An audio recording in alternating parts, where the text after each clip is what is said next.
Aujourd'hui, je m'attaque à un mythe. Il y a beaucoup de gens qui disent qu'il n'y a pas de personnage féminin fort au cinéma. Je vous le dis tout de suite, il y en a plein. Faut juste savoir où les trouver. Aujourd'hui à revue, top 10 des meilleurs personnages féminins. Et ça commence maintenant.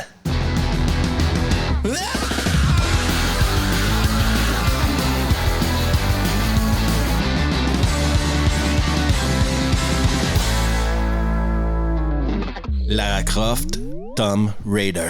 Déjà, est-ce qu'on peut s'entendre sur le fait qu'il pouvait pas choisir une meilleure actrice à l'époque que Angelina Jolie? Elle habite le rôle. Angelina Jolie is Lara Croft. This is where I start to have fun. Et même si les deux films sont pleins d'imperfections, OK? Parce que dans un des films, elle passe la plupart de son temps à chercher une clé pour pas que quelqu'un utilise la clé, mais elle a déjà la moitié de cette clé-là. Elle a juste à détruire sa moitié et il n'y a pas de film. Mais l'interprétation d'Angelina Jolie est excellente. Et même si moi, je me souviens qu'à l'époque, je croyais pas que Lara Croft serait un personnage facile à porter à l'écran, forcé d'admettre que ça a fonctionné. Ils ont quand même fait 2 films. Il y en a un 3e qui est sorti il y a une dizaine d'années, je crois. Mais pour moi, Lara Croft sera toujours Angelina Jolie. You might try to kill me. I'm not gonna kill you. I said you'd try. Live, Die, Repeat, Sergent Ratowski. Le film s'appelle également Edge of Tomorrow, mais en tout cas. Déjà, on parle ici d'un film hyper sous-estimé, OK? Je pense qu'il a sa place dans plusieurs tops de SF, mais quand t'as 2 titres à un film, ça va souvent faire la merde comme ça, quoi. L'interprétation d'Emily Blunt là-dedans est excellente et son personnage est un des meilleurs personnages de SF des années 2000. Qui vous a dit que vous pouviez parler? C'est vous qui me l'avez dit, demain, sur la plage. L'idée d'être dans une boucle temporelle et c'est elle qui va former Tom Cruise à devenir comme elle un super soldat dans cette boucle temporelle-là, c'est génial. La chimie même entre Emily Blunt et Tom Cruise fonctionne tout le long du film. Le personnage du sergent Ratowski est pas victime de rien et en plus, elle est en contrôle de la situation. C'est une héros de la guerre contre les extraterrestres. D'ailleurs, ce personnage-là, un truc qui me frappe quand je regarde ce film-là, c'est que ça aurait été hyper facile de tomber dans tous les clichés possibles et imaginables. Le scénario n'est pas tombé dans les clichés quand vient le temps de parler du sergent Ratowski, donc c'est une masterclass d'écriture de personnages féminins, selon moi. Vous avez une jambe cassée. Non, je sens encore mes orteils.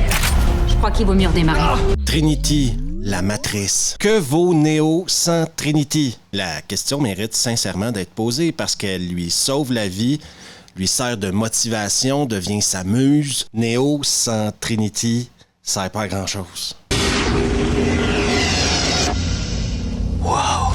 En plus, dans la matrice, t'as le parallèle entre quand ils sont humains et quand ils sont dans la matrice. Et Carrie-Anne Moss s'en sort super bien quand elle joue le personnage, quoi. Parfois, elle est la copine de Neo et d'autres fois, elle est une assassin meurtrière spécialiste de kung-fu incroyable. Et dites ce que vous voulez, mais le cuir lui va très bien. Personne n'a jamais pris ce genre de risque. C'est pour ça qu'on va réussir. Un truc que vous remarquerez probablement si vous portez attention en regardant la matrice, c'est le courage de Trinity. Elle représente à la fois le courage de combattre la matrice, mais aussi l'espoir, parce que c'est elle qui est en amour avec l'élu. Et encore une fois, on se tient assez loin des clichés débiles. Ça fait du bien. Je me souviens qu'à l'époque, on avait adoré Carrie-Anne Moss. Et bon voyage au pays des merveilles.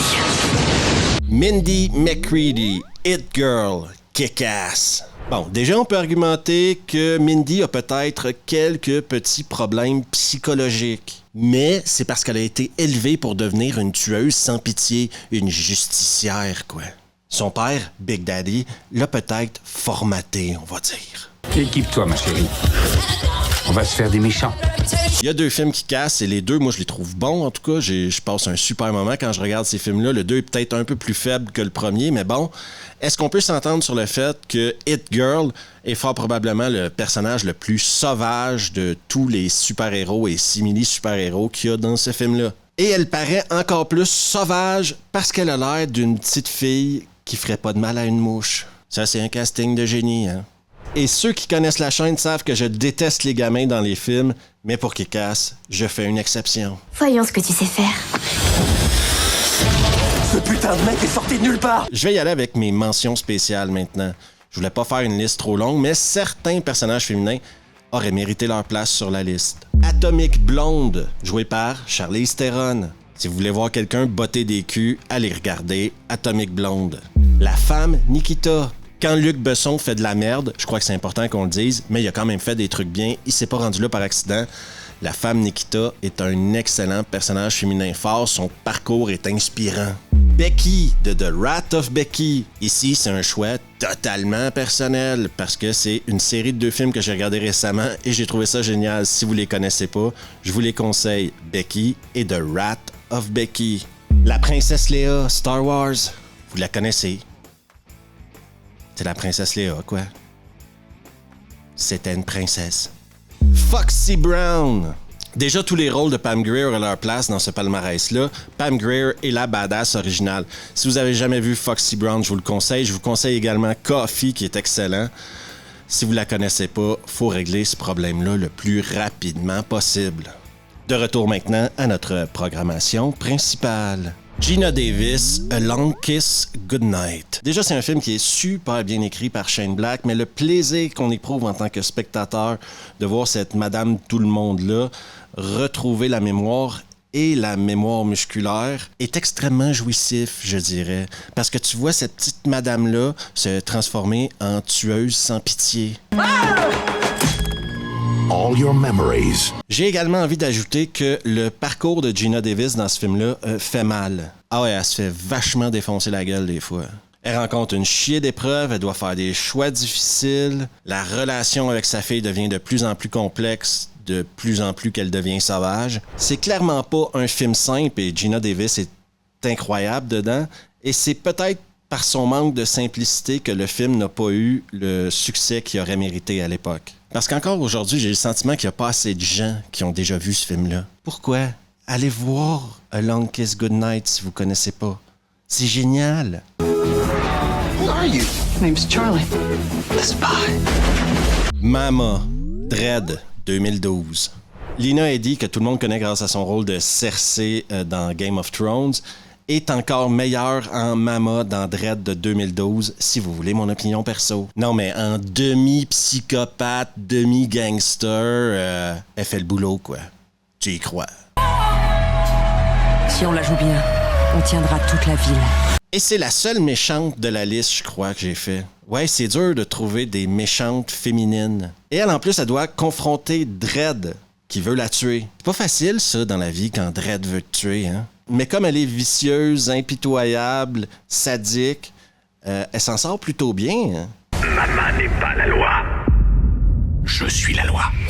Et est-ce que je vous ai spécifié qu'elle était capable d'utiliser une sulfateuse?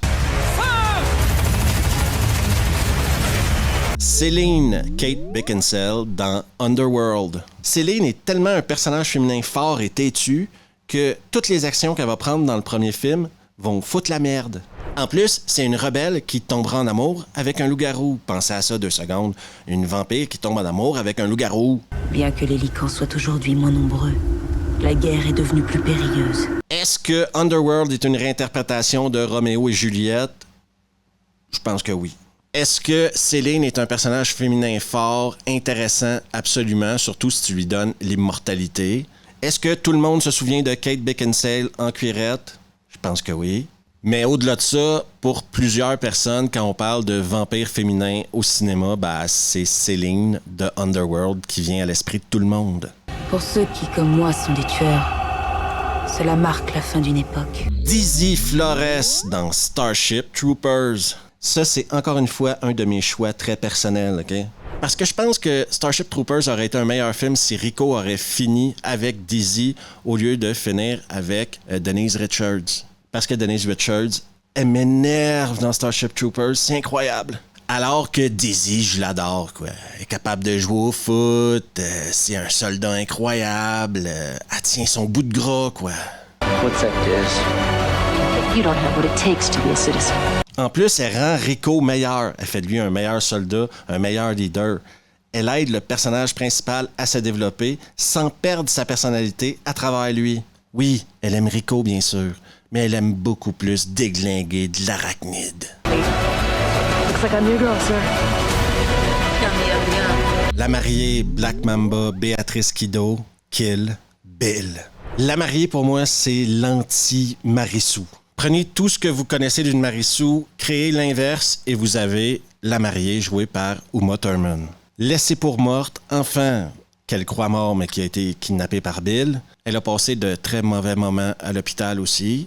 Elle va devoir se reconstruire au complet pour avoir sa vengeance. Cette femme mérite de se venger. Et nous méritons de mourir. Quand elle tombe sur l'autoroute de la vengeance, elle est clairement dans la voie de gauche et tout le monde va y goûter. Parce que Kill Bill, à quelque part, c'est un fantasme de vengeance incroyable, quoi.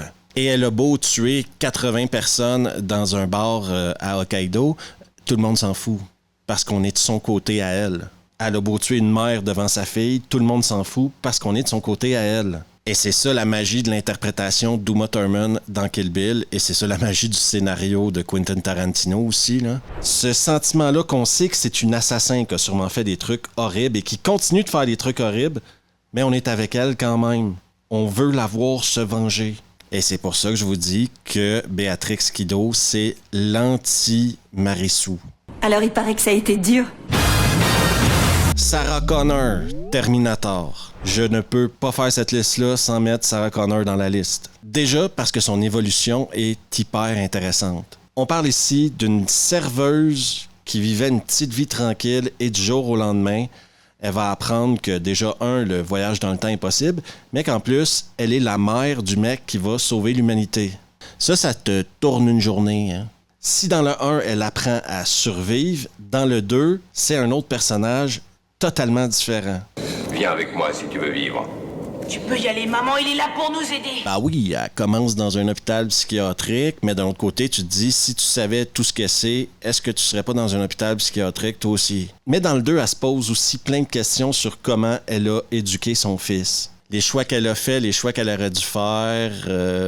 Il y a un processus intéressant de développement de personnage. Et pour ceux qui se demandent, non, je ne parlerai pas de Dark Fate. Je ne crois pas que ce film-là existe dans la lignée des Terminator. Pour terminer, Ellen Ripley, Aliens. Ellen Ripley, c'est 4 films, dont 3 où elle joue elle-même. Dans le 4, c'est un clone. Et pour moi, ça sera toujours plus 3 films parce que le 3 finit comme ça devrait se terminer. Elle meurt. Parce que regardez le parcours d'Ellen Ripley, il était temps qu'elle meure. Elle l'a pas eu facile non plus. D'un autre côté, dans le premier de 79, si tout le monde l'aurait écouté et qu'il n'aurait pas laissé rentrer le mec infecté dans le vaisseau, il n'y aurait pas eu de film. Et on peut argumenter que Ellen Ripley est le modèle, comme le film est sorti en 79, sur lequel a été basé une chier de personnages forts féminins. Et c'est pour ça que c'est elle que j'ai gardée pour la fin, parce qu'elle le mérite. Et elle aussi a une transformation entre une employée d'une méga corporation de transport à une femme qui survit à des xénomorphes, quoi. La transformation est assez abrupte. Et vous remarquez que c'est un truc qui revient souvent dans les personnages que j'ai nommés aujourd'hui. Leur capacité de s'adapter. Ils commencent à un point A, il y a un élément déclencheur, ils sont plus la même personne à la fin du film. Mais de toute façon, c'est Ellen Ripley, quoi. Qui n'aime pas Ellen Ripley? Ne la touche pas, sale pute! J'aurais clairement pu ajouter à cette liste-là une chier de personnages féminins forts provenant du monde de l'horreur. J'ai essayé de minimiser l'impact des films d'horreur parce que dans les films d'horreur, c'est un standard d'utiliser des femmes. Appelez-les des Scream Queen ou des Final Girl, c'est juste le standard établi du genre. Déjà, le débat sur le manque de personnages féminins forts au cinéma m'a toujours fait un peu rire. Parce que selon moi, c'est pas un débat. Il y a des bons films avec des personnages masculins et il y a des bons films avec des personnages féminins. Mais je pense que certaines personnes interprètent ce sujet-là de la mauvaise manière. Parce que selon moi, ceux qui s'énervent sur ce sujet-là s'énervent pas pour la bonne chose. Leur problème, c'est pas qu'il y ait un manque de personnages féminins. Leur problème, c'est que les films avec un personnage féminin en avant font moins d'argent que les films avec un personnage masculin en avant.